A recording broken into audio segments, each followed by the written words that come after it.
The Sepik River {seɪpɪk) is the longest river on the island of New Guinea, and after the Fly and the Mamberamo the third largest by volume. The majority of the river flows through the Papua New Guinea provinces of Sandaun and East Sepik, with a small section flowing through the Indonesian province of Papua. The Sepik has a large catchment area and landforms that include swamplands, tropical rainforests and mountains. Biologically, the river system is possibly the largest uncontaminated freshwater wetland system in the Asia-Pacific region. Description: the river originates in the Victor Emmanuel Range in the central highlands of Papua New Guinea. From its mountain headwaters near Telefoman, it travels northwest and leaves the mountains abruptly near ʻseɪpɪk. From here it flows into Indonesian Papua before turning back northeast for the majority of its journey following the Great Depression. Along its course it receives numerous tributaries from the Bawani and Torricelli mountains to the north and the Central Range to the south. For most of the Sepik's length the river winds in serpentine fashion, like the Amazon River, to the Bismarck Sea off northern Papua New Guinea. Unlike many other large rivers, the Sepik has no delta whatsoever, but flows straight into the sea about 100 kilometers east of the town of Wewak.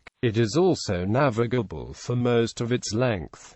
The river's total length is 1,126 kilometers and has a drainage basin of over 80,000 square kilometers. There is a 5 to 10 kilometers wide belt of active meanders formed by the river along most of its course that has created a floodplain up to 70 kilometers wide with extensive backwater swamps. There are around 1,500 oxbow and other lakes in the floodplain, the largest of which are the Chambri Lakes. The Sepik Basin is largely an undisturbed environment, as there are no major urban settlements and mining and forestry activities in the river catchment. History: local villages have lived along the river for many millennia, and the river has formed the basis for food, transport and culture. Exploration: European contact with the river started in 1885 when the Germans, as part of establishing German New Guinea, explored the area. The river was named by Dr. Otto Finch, Kaiserin Augusta, after the German Empress Augusta. Upon finding the river, Finch navigated about 50 kilometers upstream from its mouth. In 1886 and 1887, further expeditions by steamboat were conducted by the Germans and over 600 kilometers were explored. Between 1912 and 1913 the Germans sent further expeditions to explore the river and surrounding areas. They collected flora and fauna, studied local tribes and produced the first maps. The station town of Angorem was established as a base on the lower Sepik for explorations, but with the beginning of World War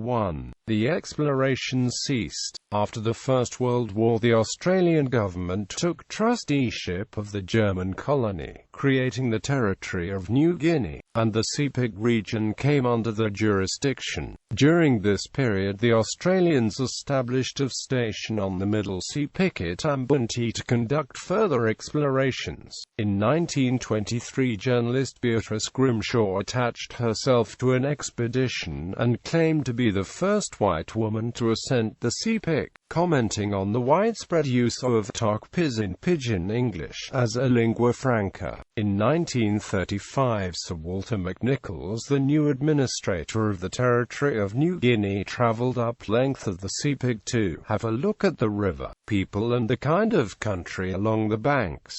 In 2010 Clark Carter and Andrew Johnson travelled the length of the Sepik River from source to sea. They hiked to the source from Telefoman and kayaked down the upper reaches in an inflatable kayak. After nearly drowning in a section of rapids near Telefoman, they decided to walk through the jungle, following the river until it was calm enough to take a dugout canoe the remaining 900 kilometers to the Bismarck Sea.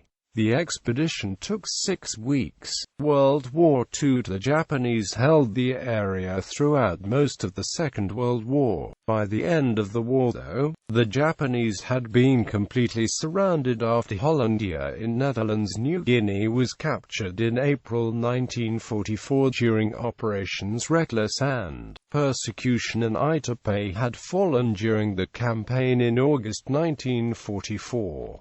The battle to defeat the remaining forces by the Australian Army was hard fought and drawn out due to the terrain. The Australians eventually pushed the Japanese back to the village of Timbunka on the Middle Sepik in July 1945. After an Australian RAF plane landed 10 kilometers from Timbunka, the Japanese suspected that the villagers had collaborated with the Australians and proceeded to massacre 100 of the villagers. Sepik are the tribes living along the river produce magnificent wood carvings, clay pottery and other art and craft within the broader traditions of New Guinea art. Many tribes use garamut drums in rituals. The drums are formed from long, hollowed-out tree trunks carved into the shape of various totem animals. Image gallery.